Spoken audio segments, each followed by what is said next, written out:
welcome. In this lecture, I want to talk about how we kind of combine sets. So these are unions. And I've already written this setup for us because we're going to use this in more than one lecture. So the setup is that I'm going to have two sets. So I'm going to have a set A and a set B. And in our favorite example, we're going to have that A is going to equal the set, which contains the elements 1, 2, and 3.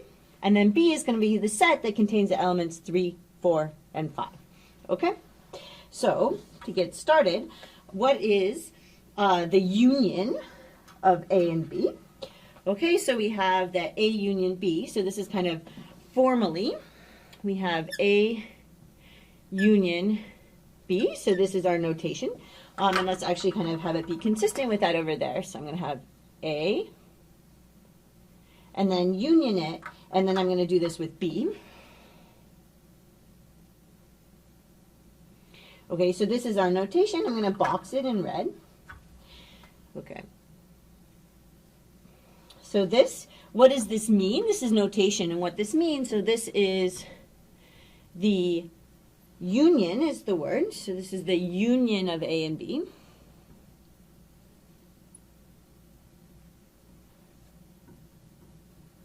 Okay, so the union of A and B. Okay, so what is the technical definition of this? So the technical definition, all right, DFN for definition a lot. Okay, so the technical definition is that I'm going to take A, when I write A union B,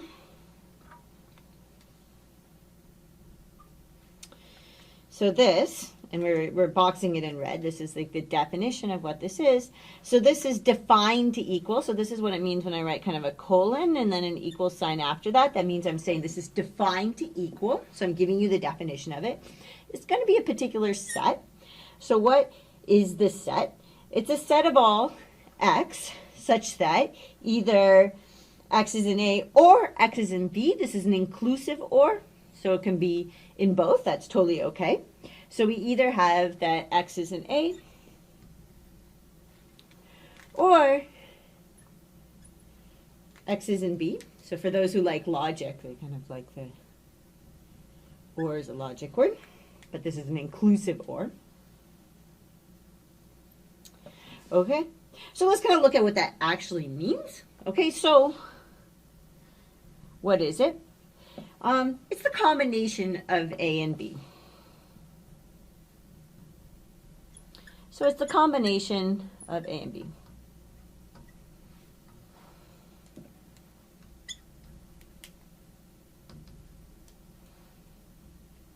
Okay, so let's kind of draw this. So if I had here, I have my A here.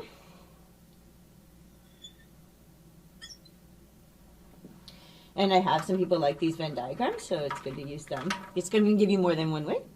And then we have our B here. Well, we have to include everything that's in A. Okay, so that everything that's in A ends up in the union. But we also have to include, it's also okay if it's in B. So it's also in the union. Okay, and it's okay that those are in both. Okay, so what I've drawn there, right, so this is A union B. It only had to be in one of those, and then we're good. Okay, so let's look in the example.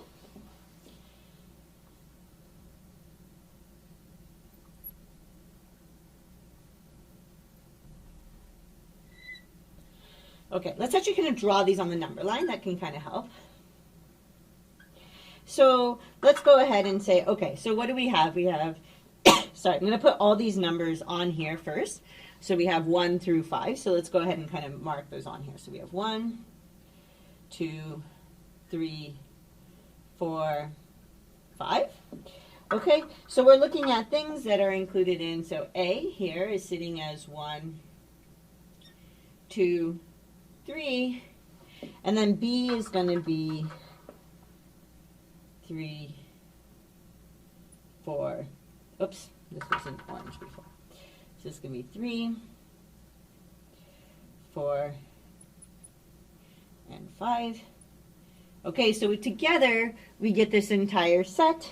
So everything that's got a circle next to it, it's okay if it has 2, is going to be included in the set. So in this circumstance, we have A union B is going to equal, so I include 1 and 2 and 3 and 4 and 5.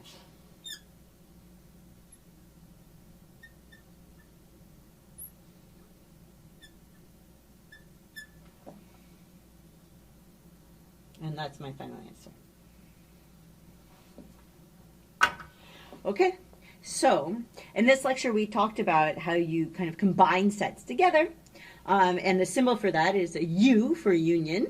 Okay, this is kind of like the formal definition of it, but really you're just including everything that's in A and you're including everything that's in B. I kind of think of it as you just kind of dump all them into the same bowl, and anything that ends up in the bowl is in the union.